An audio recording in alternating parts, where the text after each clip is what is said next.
This is the Islamic Polemics series, Session 11, Who was Muhammad? Testing the Historical Claims. Muhammad is regarded by nearly 2 billion people as the final prophet of God, revered as a model for humanity, the recipient of divine revelation, and the founder of a global civilization. This session examines the historical claims surrounding Muhammad's life, testing the strength of the traditional narrative through critical historical analysis. Our investigation will ask, what sources exist? When did they emerge? And how historically reliable are they? The answers to these questions carry deep implications, not only for Islamic theology but for historical understanding as well. The Islamic world presents Muhammad as the most influential human being in history, the final messenger of God, the perfect moral example, and the founder of a global civilization. His biography, as taught in mosques and madrasas, appears meticulously detailed, stating that Muhammad was born in Mecca around 570 into the Quraysh tribe. He was orphaned at a young age and raised under the care of relatives. At age 12, he is said to have travelled with his uncle to Syria, where a Christian monk named Bahira recognized him as a future prophet. At 25, he married Khadija, a wealthy widow. At 40, he received his first revelation from the angel Jibril in the cave of Hira. From this moment on, he began calling people to Islam, faced persecution, migrated to Medina, and eventually established a political and religious state. He is said to have died in 632. But how much of this biography is grounded in history, and how much is theological reconstruction? Can we actually verify any of it from contemporary independent evidence? In this session, we will critically examine the foundations of Muhammad's identity and challenge the assumptions upon which the entire edifice of Islam is built. So let's move on to part 2, the Mecca problem, a city missing from history. First, let's look at one of the most foundational assumptions of Islamic tradition, that Mecca was a thriving religious and commercial centre long before Muhammad's prophetic career. The standard Islamic narratives describe it as the heart of pre-Islamic Arabia, a hub of caravan trade, idol worship, and pilgrimage. According to Islamic tradition, it was here that Abraham and Ishmael established the Kaaba as a monotheistic shrine, and it is here that Muhammad began his mission. But there is a growing body of historical and archaeological research that casts serious doubt on this narrative. In the external historical record, Mecca is absent from all known Greco-Roman, Persian, and Syriac sources prior to Islam. Classical geographers such as Ptolemy and Pliny the Elder list dozens of Arabian settlements and trade routes, but make no mention of Mecca.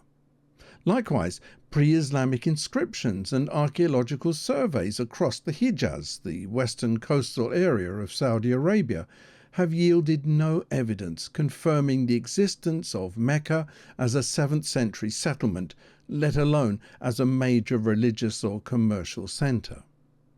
As historian Patricia Kroner observes, there is no mention of Mecca in any Greek, Latin, Syriac, Aramaic, Coptic, or other literature composed outside Arabia before the rise of Islam.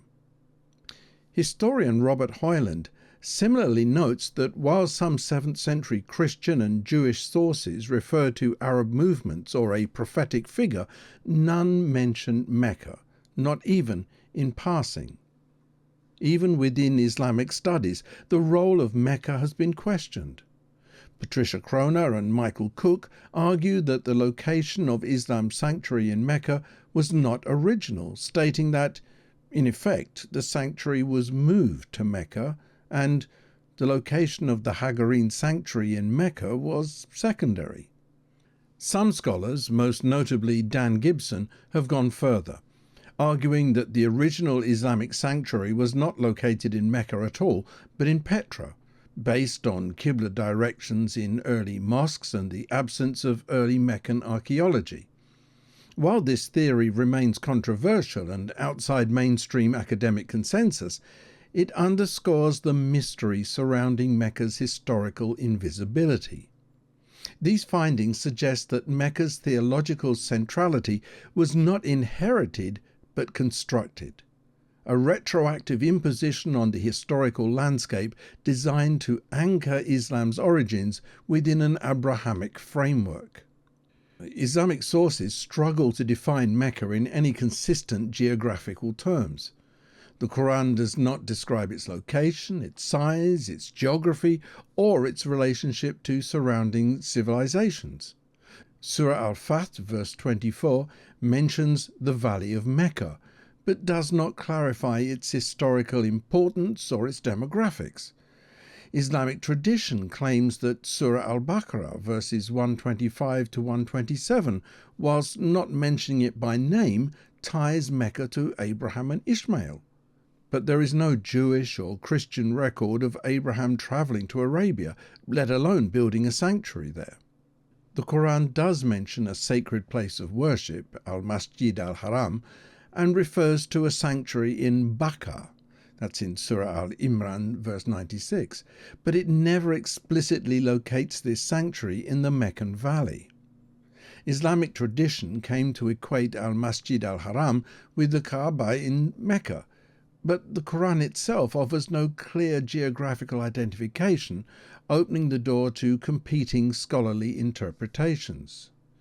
Gerd Puin and Christoph Luxemburg have both noted the influence of Syriac Christian liturgical concepts in the Qur'an, suggesting that al-Masjid al-Haram may originally have denoted the sacred precinct in Jerusalem. Gibson, in his work Qibla, Early Islamic Qiblas, also argues that the Qur'an's sanctuary references are better aligned with Jerusalem, based on early mosque orientations and the historical centrality of the Jewish temple. Both of these locations were established and recognized religious centers in the 7th century, unlike the Meccan Valley, which is largely absent from the historical and archaeological record of that period. Similarly, some Islamic sources even acknowledge that early Muslims initially prayed towards Jerusalem. For example, Sahih al-Bukhari, number 40, narrated al-Bara bin Azib, when the Prophet came to Medina, he stayed first with his grandfathers or maternal uncles from Ansar. He offered his prayers facing Baytul Maqdis, Jerusalem, for 16 or 17 months, but he wished that he could pray facing the Kaaba at Mecca. The first prayer which he offered facing the Kaaba was the Asr prayer, in the company of some people. Then one of those who had offered that prayer with him came out and passed by some people in a mosque who were bowing during their prayers, facing Jerusalem. He said, addressing them, "By Allah, I testify that I have prayed with Allah's Messenger facing Mecca."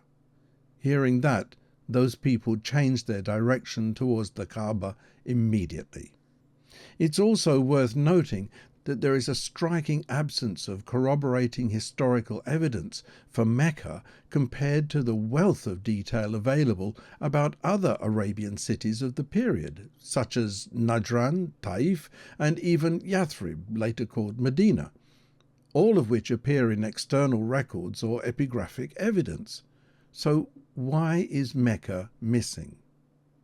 Another scholar, Yehuda Nevo, also observes that the available historical data does not corroborate the traditional narrative about Mecca's early history. He and Judith Corran argue that what we find is not a verifiable historical fact, but rather a retrospective theological construction, an effort to root Islam in a sacred geography that may have developed only after the fact. Interestingly, Mecca has been shielded from investigation, with archaeological access remaining tightly controlled by the Saudi government. The area surrounding the Kaaba has undergone repeated modern construction and expansion, often with no archaeological oversight. Foreign archaeologists are prohibited from conducting excavations, and no systematic digs have ever been permitted. As a result, there are no published archaeological reports, no artifacts, and no stratigraphic studies to confirm the traditional Islamic narrative. This complete lack of investigation stands in sharp contrast to other ancient cities of comparable religious significance, such as Jerusalem or Babylon, where archaeological remains are abundant and extensively studied. In the case of Mecca, the absence of evidence has been maintained by the prevention of inquiry. One possible answer is that Mecca was not a significant settlement until it was made significant by later Islamic redaction. Just as Jerusalem gained centrality in post-exilic Judaism, some scholars argue that Mecca was retroactively inserted into the story of Muhammad to create a theological and graphical centre for Islam's origins. Kroner and Cook suggest that Mecca's prominence in the Sirah was shaped not by historical memory but by political need, particularly during the Umayyad and early Abbasid periods. If this is true, the implications are staggering. It would mean that Islam's claim to Abrahamic lineage via Mecca is historically fabricated. The entire narrative of the Kaaba, the Quraysh identity, and the prophetic mission would rest not on verifiable fact, but on faith in the authority of late and uncorroborated sources. Part 3. The historical silence. Where is Muhammad outside Islam? Despite the figure of Muhammad looming large in Islamic tradition, when historians look beyond the Islamic sources themselves, they encounter an unsettling silence. For a man who supposedly founded a monotheistic empire, led armies, delivered revelation, and transformed Arabia, the lack of external contemporary evidence is both startling and revealing. There are no known non-Muslim sources from the time of Muhammad's life, that's from 570 to 632 AD, that mention him by name, describe his actions, or refer to the Qur'an, Mecca, or even Islam as we know it. This is not merely a case of limited document survival. We possess extensive correspondence, inscriptions, and chronicles from the 6th and 7th centuries. Greek, Syriac, Armenian, Persian, and Jewish, but Muhammad is conspicuously absent. In addition to the absence of external literary sources, there are no inscriptions, letters, coins, or artifacts from Muhammad's own time that confirm his name, birthplace, or message. Even coins minted during the Rashidun period from 632 to 661 lack any reference to Muhammad. Many bear Christian symbols, such as the cross, or Greek inscriptions honouring Byzantine emperors, or contain generic theistic phrases such as Bismillah without mention of the Prophet. This has been noted in numismatic or coin research by scholars such as Volker Popp, Clive Foss, and Robert Hoyland, who observe that Muhammad's name begins to appear on coins only in the late Umayyad period of the 8th century, often alongside theological slogans aimed at distinguishing Islam from Christianity. For example, Muhammad is the messenger of God.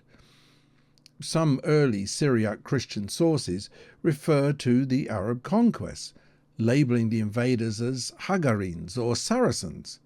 However, these sources offer no meaningful information about Muhammad's life, teachings, or message. Let's take a look at 3 examples. First of all, the Chronicle of Thomas the Presbyter. This was around the 640s AD. This may contain the earliest mention of Muhammad by name, but simply notes a battle between the Romans and the Arabs of Muhammad, offering no doctrinal or biographical insight. There's the Maronite Chronicle of the 660s AD. This refers to Arab conquests, but fails to mention Muhammad, the Qur'an, or Islamic theology. And then we have Jacob of Edessa. He died around 708. He comments on Arab prayer direction, but not on the Prophet himself. As Robert Hoyland summarizes, early non-Muslim sources refer to a new political power, but show little clarity about the religious or prophetic claims of Islam's founder. The first relatively detailed reference comes from a Christian polemical text known as the Doctrina Jacobi, apparently written around 634 AD, just 2 years after Muhammad's reported death. It mentions a prophet associated with the Saracens, but the account is vague and reflects confusion or misinformation. The text says, "A prophet has appeared coming with the Saracens, but he is false, for he is coming with violence and arms." Now, this account does not name Muhammad, nor does it describe any detail associated with the Qur'an or Islamic theology. It suggests that whatever movement the Byzantines were witnessing, it was not yet clearly associated with the man known as Muhammad in later Islamic tradition. Beyond that, if these events occurred in 633 AD, then it is a year after Muhammad had died. Roughly 3 decades later, the Armenian bishop Sebios wrote an account in the 660s describing a figure named Muhammad who allegedly instructed Arabs to worship the God of Abraham. Sebios writes, "At that time, a certain man from among those same sons of Ishmael, whose name was Mahmet, a merchant, as if by God's command, appeared to them as a preacher and the path of truth. He taught them to recognize the God of Abraham." While this is closer to the traditional picture, it remains a second-hand report written long after Muhammad's death. It covers history up to 658 AD. Crucially, there's no mention of the Qur'an, Mecca, Islamic rituals, or the doctrinal features of Islam found in later sources. Scholars such as John Wansborough, Patricia Kroner, and Michael Cook argue that this historical silence is not incidental. It reflects a process in which Muhammad's biography developed over time as an Islamic identity solidified. Wansborough maintained that the earliest Islamic texts, the Qur'an, the Hadith, and the Sirah, exhibit characteristics of literary canon formation, not contemporaneous historiography. According to Quranic Studies, Sources and Methods of Scriptural Interpretation, by John Wansborough, the Qur'an's structure and transmission history suggests a long period of redaction and theological dispute, with the prophetic persona emerging through these processes rather than being preserved from direct witness. Similarly, Kroner and Cook in Hagarism, The Making of the Islamic World, argued that early Islam may have evolved from an Arab monotheistic reform movement with Jewish and Christian influences, and that Muhammad's image as founder and prophet was only later retroactively codified. While their conclusions are debated, the data they raise about the absence of contemporary evidence remains compelling. By contrast, the historical Jesus is attested to in both friendly and hostile sources within a generation of his death. Roman historians such as Tacitus, Pliny the Younger, and the Jewish historian Josephus all refer to Jesus, his followers, and the early Christian movement, none of whom were writing as believers. These accounts affirm Jesus' execution under Pontius Pilate, his rapid following, and the movement's moral distinctiveness even as they reject Christian theology. Why is there no equivalent trail of evidence for Muhammad? If he truly led military campaigns, forged treaties, and reshaped Arabian religion, it's implausible that no Roman, Persian, or Byzantine source would comment until decades later, and even then with vagueness and uncertainty. Whilst this absence does not prove that Muhammad never existed, but it raises serious questions about the nature of the man, the development of his image, and the late construction of Islamic tradition. At the very least, the Islamic narrative rests not on external verification, but on internal memory traditions, collected long after the fact and shaped by theological needs. This silence in the external record compels us to consider the nature of the Islamic sources that fill in the narrative, and whether they are capable of bearing such historical weight. Part 4. Late Islamic Sources, a biography constructed in retrospect. Even within the Islamic tradition, the figure of Muhammad is not documented in any surviving text from his own lifetime. The first biographical accounts appear well over a century later, compiled by Muslim historians relying primarily on oral reports. This chronological gap between event and record would be considered highly problematic in any historical discipline. The earliest known biography of Muhammad is attributed to Ibn Ishaq, who died in 767 AD. He compiled what became the foundational Sirah, or biography narrative, approximately 130 years after Muhammad's death. However, there is a problem because his original text is no longer with us. What survives is a later recension by Ibn Hisham, who died in 833 AD, who explicitly edited and omitted portions he deemed offensive or theologically problematic. As Ibn Hisham himself explained, "I have omitted things which it is disgraceful to discuss, matters which would distress certain people, and such reports as al-Bakhai told me he could not accept as trustworthy." The most widely circulated English version of this material, Alfred Guillaume's The Life of Muhammad, which was produced in 1955, is not a direct translation of Ibn Hisham's text alone.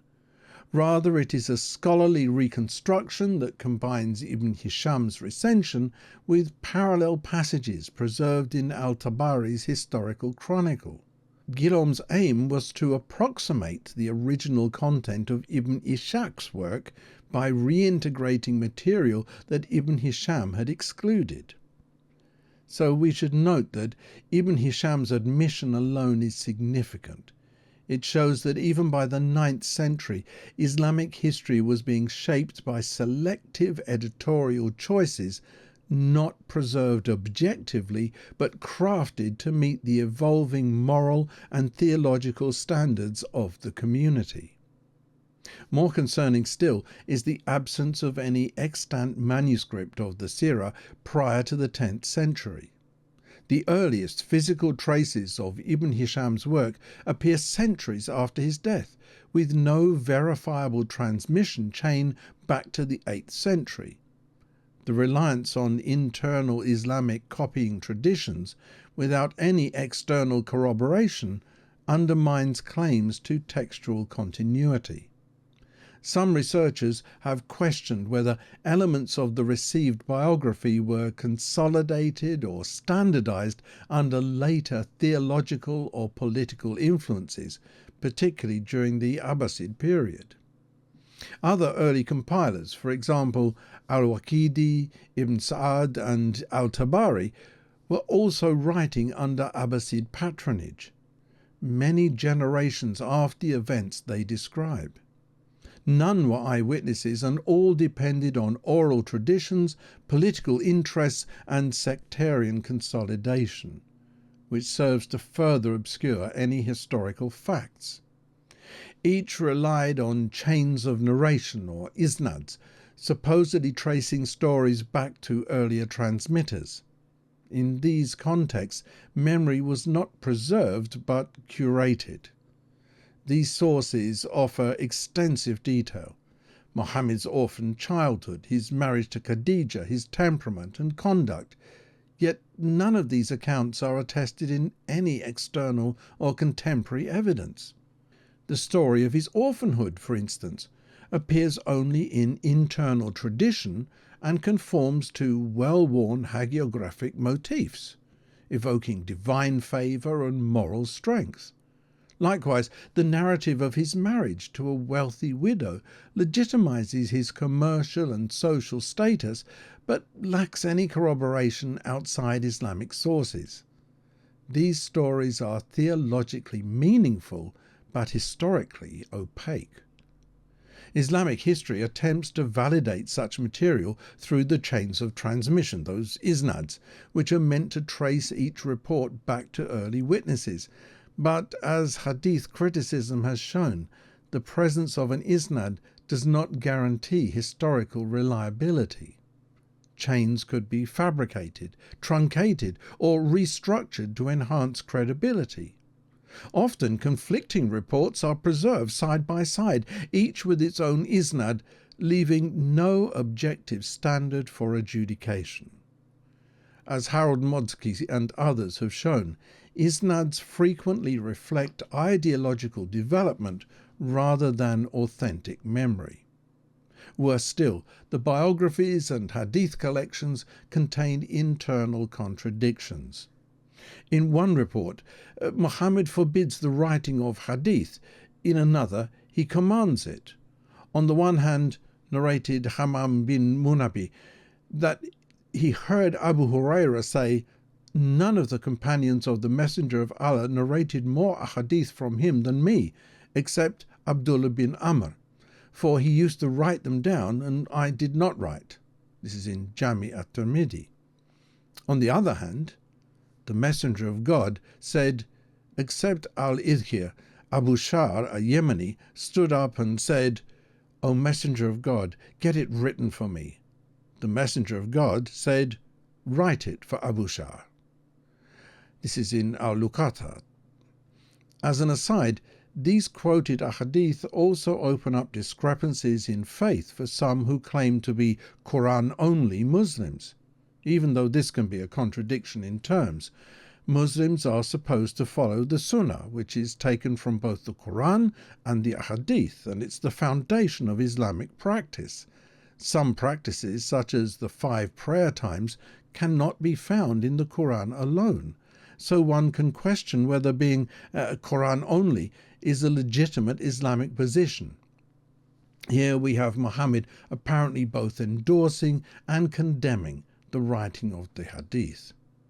Similarly, in some narrations, Muhammad performs miracles. In others, he denies doing so. These inconsistencies reflect evolving theological agendas rather than consistent historical recollection. Modern scholars such as Gregor Schuler and Fred Donner have argued that much of this material was shaped in the crucible of 8th to 10th century factionalism. Sunni versus Shia, Abbasid versus Umayyad, legalist versus mystic. Even where early isnads exist, the content they carry may have been altered to serve emerging doctrinal positions. The form may be early, but the substance is often later. Muslim historians themselves have acknowledged these concerns. Ibn Khaldun, writing in the 14th century, warned, "The bulk of what our people report is false. We must examine it in the light of principles of logic and known facts." These sources may preserve fragments of early memory, but they cannot be treated as neutral eyewitness accounts. They are products of a community remembering backwards, constructing Muhammad's life to suit its religious identity and institutional needs. No dated manuscript of the Sirah, no inscriptions, no contemporary witness from neighbouring civilizations raises fundamental questions. We're asked to believe that hundreds of detailed traditions about Muhammad's life were transmitted orally, without distortion or invention, for over a century before being written down.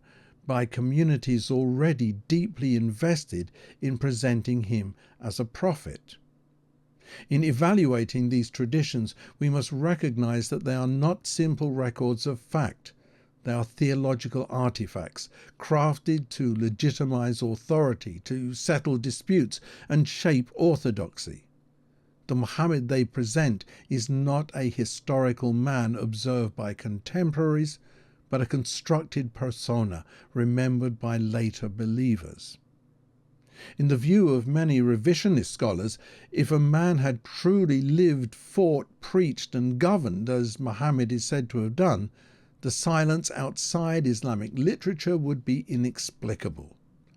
This suggests that the prophet figure emerged not at the beginning of the movement, but in its later doctrinal consolidation. Part 5. The Shaping of a Legend. Constructing Muhammad in retrospect. So, let's see if we can understand how the idea of the Prophet Muhammad came into being. As we've determined already, what we know of Muhammad does not come from eyewitness records or contemporary biographies, but from generations of oral transmission codified long after the events they claim to describe. The process by which his image took shape is not one of historical preservation, but of legend construction, driven by religious, legal, and political priorities in the centuries that followed. By the time the Sirah and Hadith collections were being compiled in the 8th to 10th centuries, 100 to 300 years after the event, the early Islamic empire had already expanded far beyond Arabia. New converts from Persia, Mesopotamia, Syria, and Egypt needed a foundational narrative to unify their theology, their law, and their identity. In this context, Muhammad became not only the prophet of Islam, but also its ideal statesman, soldier, judge, theologian, and mystic, an archetypal figure built to serve many functions. This development was neither uniform nor neutral. Islamic literature shows signs of increasing embellishment over time. Early sources are sparse and vague, while later ones portray Muhammad in highly detailed and often contradictory ways. In earlier texts, he is described as a mortal war leader or preacher.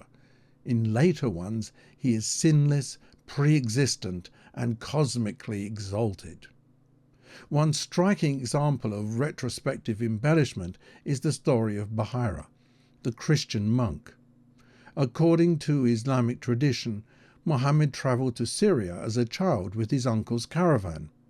There he encountered Bahira, who saw a cloud shading the boy, observed rocks and trees bowing down to him, who recognized the seal of prophethood on his back, and warned his guardians that he was destined to be a prophet. The story concludes with Bahira urging them to protect him from harm and return him home. This account is found in Mishkat al-Masabi, number 5918, which was completed in the 14th century, 800 years after the event was supposed to have taken place. This account appears only in later Islamic literature and is entirely absent from Christian or non-Muslim sources. Scholars such as Hoyland or Kroner note that the narrative fits a broader literary motif in which sages or monks foresee the greatness of a religious figure in childhood. Its function is theological, not historical. It aligns Muhammad with the prophetic lineage of previous scriptures and retroactively validates his mission by securing Christian recognition before he ever proclaimed Islam. Like many episodes in the Sirah, it is best understood as a constructed apologetic rather than a preserved memory. This is particularly evident in the miracle narratives. While the Qur'an itself denies that Muhammad performed signs, Surah Al-Ankabut, verses 50 to 51, later hadiths and biographies attribute to him splitting the moon in Sahih al-Bukhari 4867 and Sahih Muslim 2802, causing water to flow from his fingers in Sahih al-Bukhari 3576, healing the sick or being shielded by angels in battle, Sahih al-Bukhari 5743. Such miraculous traditions multiplied as Islamic piety deepened, likely modelled after Jewish and Christian prophets or even Jesus Christ's healing miracles, to validate Muhammad's divine role. Later Islamic sources often depict Muhammad with increasing claims of miracles and other legendary embellishments. As G.H.A. Juinbol notes in his study of Hadith literature, the further removed a tradition is from the prophetic chronology, the more susceptible it is to legendary development. The Isnad system of chains of narration was intended to authenticate reports, but itself became a tool for legitimizing sectarian and legal claims.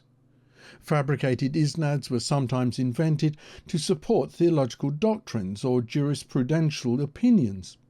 Hadith scholars documented the existence of fabrications even in early collections. Juinbol highlights narrators who confessed that they had fabricated traditions to promote moral conduct or bolster religious sentiment. Additionally, political motivations shaped the tradition.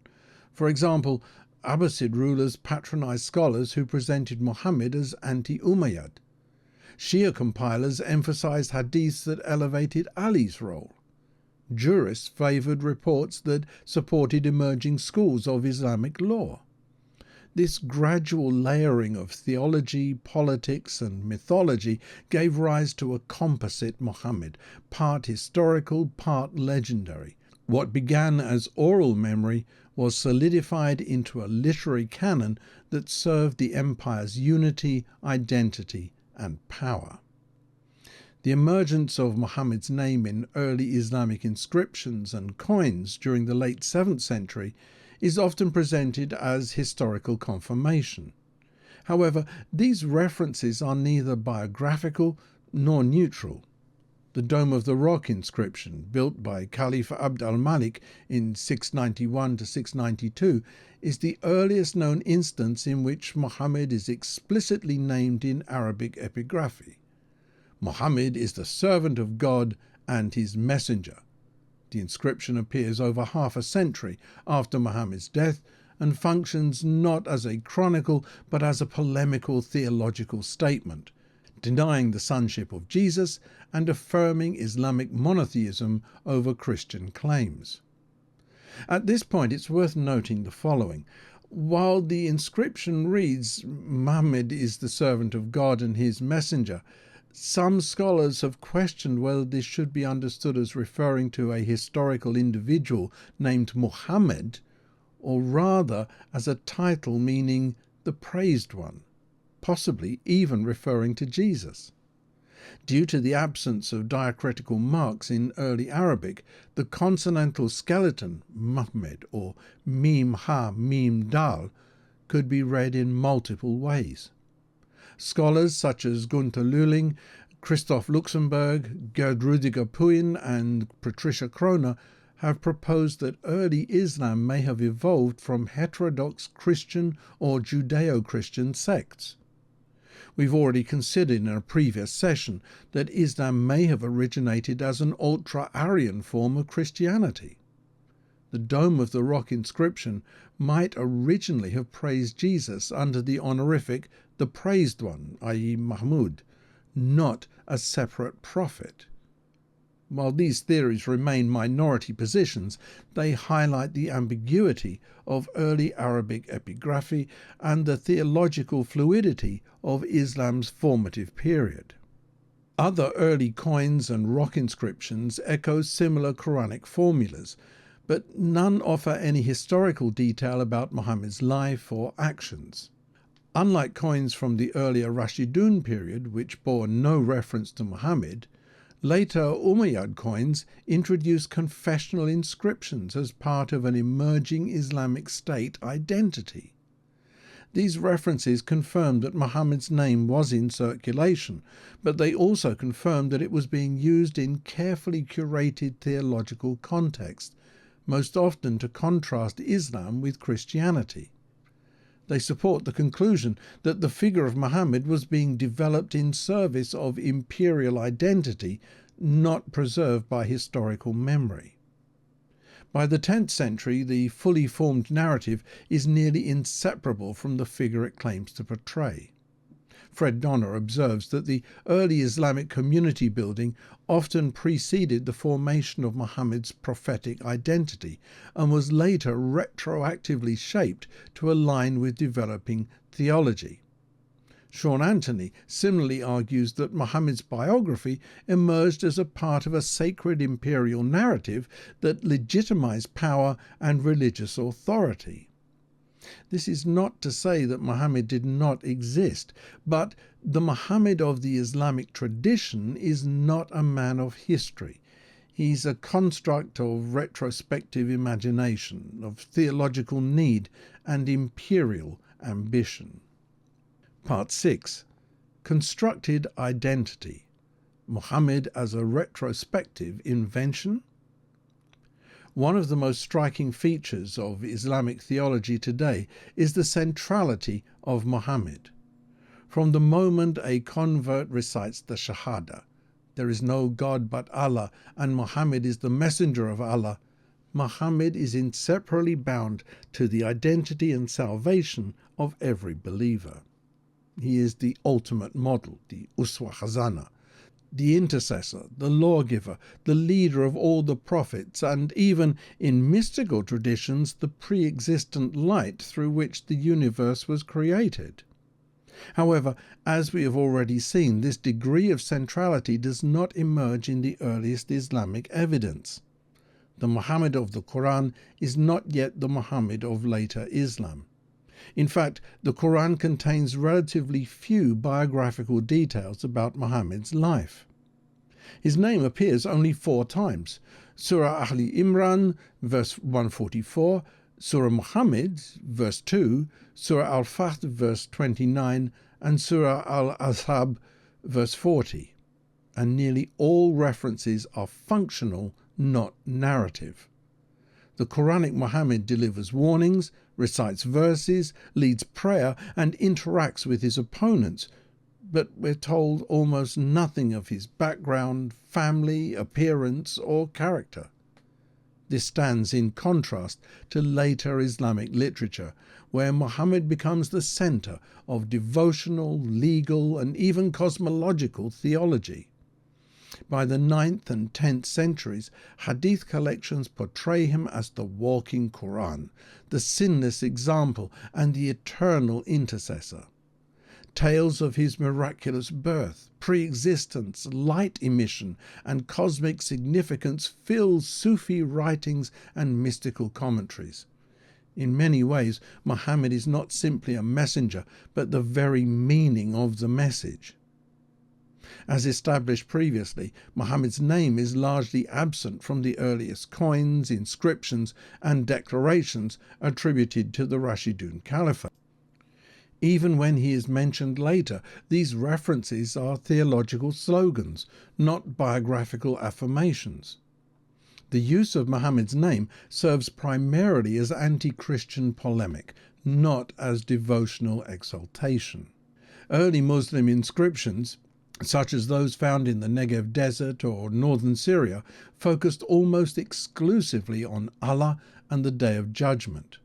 They do not contain phrases of blessing upon Muhammad or appeals to his intercession. This silence is not likely accidental. It reflects a time before Muhammad became the center of Islamic piety.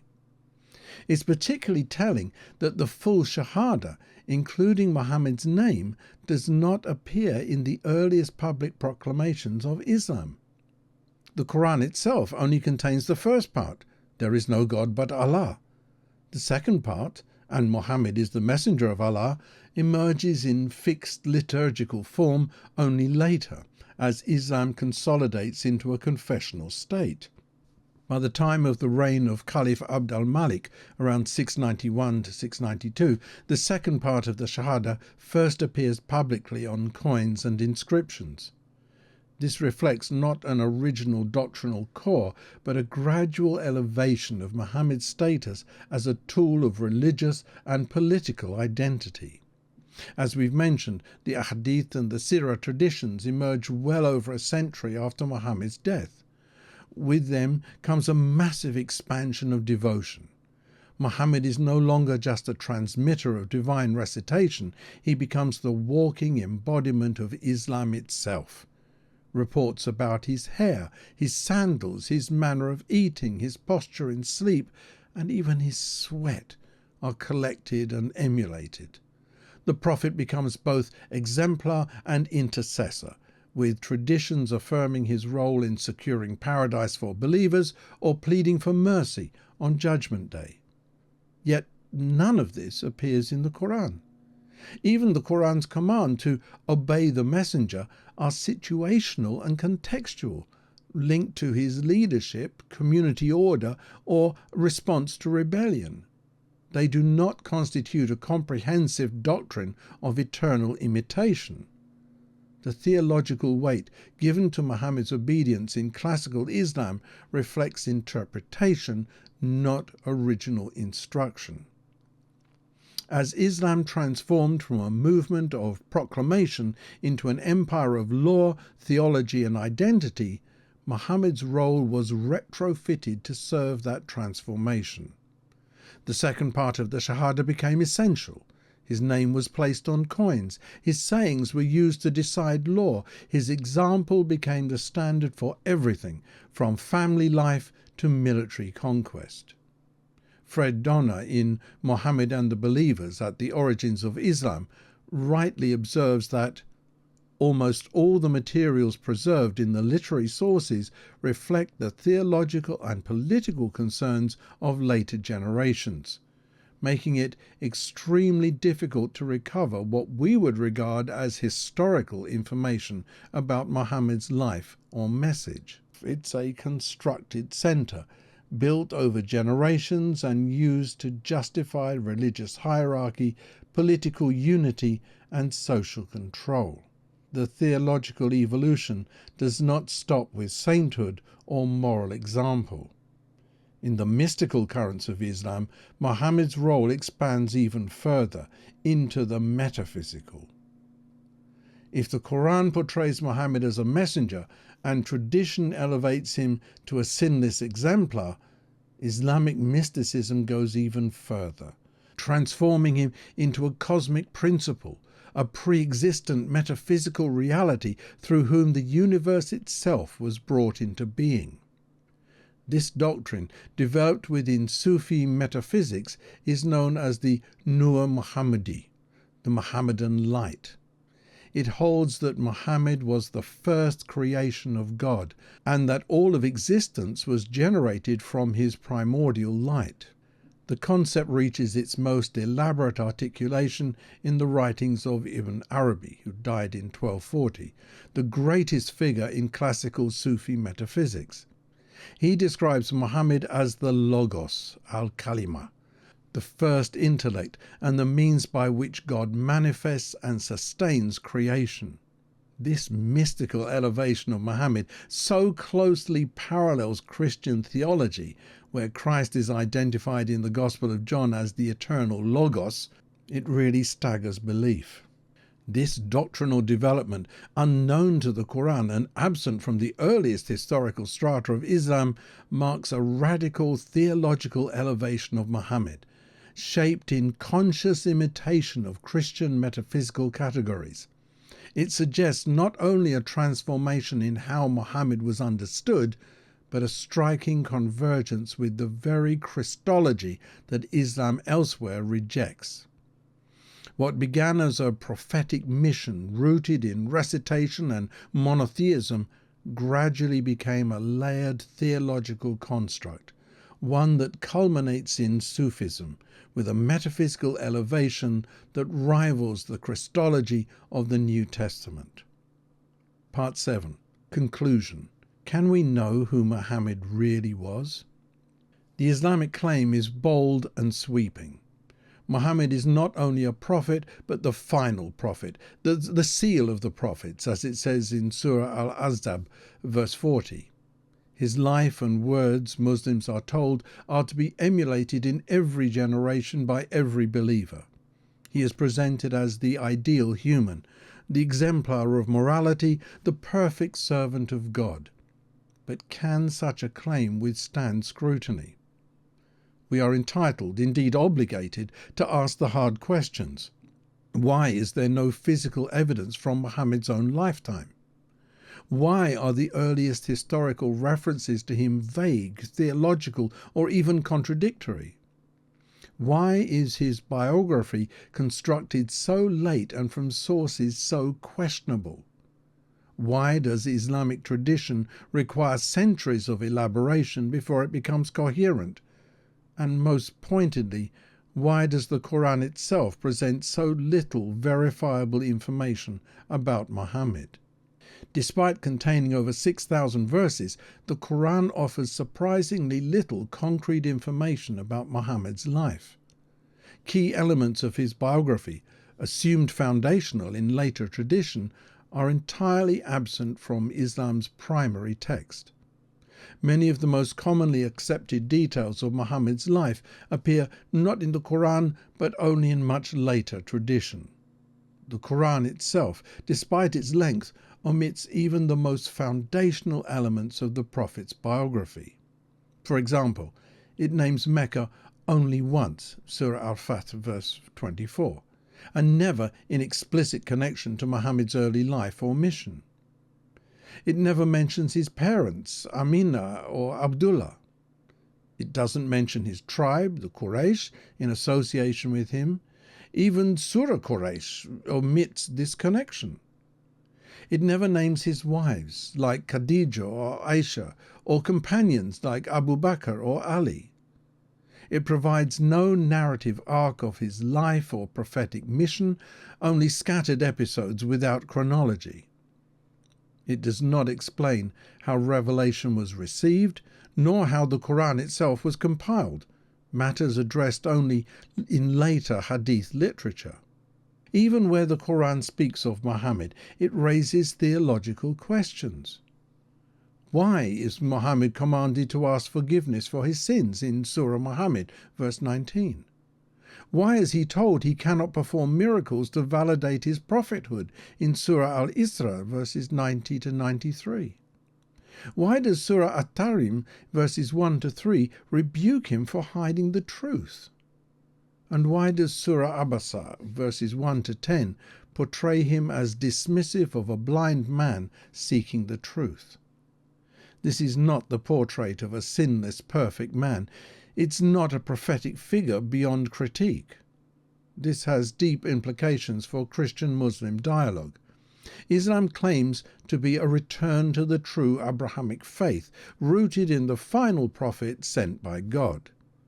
Yet, if the historical foundations of Muhammad's life are so deeply unstable, what is left of the claim to divine authority? If Muhammad's role was shaped by state power, ideological necessity, and interreligious polemic, then the credibility of the Qur'an and Islam's claim to finality collapses with it. If we cannot know who Muhammad really was, how can we know whether his message had divine authority? By contrast, the biblical prophets, though not sinless, stand within a covenantal tradition rooted in divine revelation and moral accountability. Their authority is not self-proclaimed or politically constructed, but authenticated by fulfilled prophecy and historical witness. Their role is not to terminate the line of revelation, but to point beyond themselves to Christ, the true fulfillment of all God's promises. Most importantly, the identity of Jesus Christ is rooted in multiple independent historical streams, Roman, Jewish, and early Christian records. His life, teachings, death, and resurrection are not just the subject of theology, but of history. The Gospels emerged within a single generation of the events they record. There's no century-long silence, no gap between the Christ of faith and the Jesus of history. Muslims often ask, what proof do you have that Jesus is the Son of God? But perhaps the more urgent question is, what proof do you have that Muhammad ever existed at all? We are left with this reality. We cannot know who Muhammad really was. We can only know who later generations claimed him to be. But we can know Jesus Christ. His life is recorded by eyewitnesses. His words are preserved in Scripture. His death is attested by friend and foe. His resurrection is the cornerstone of Christian hope. And his offer still stands. In John 14:6 he says, I am the way and the truth and the life. No one comes to the Father except through me. Come to Jesus and you come to God.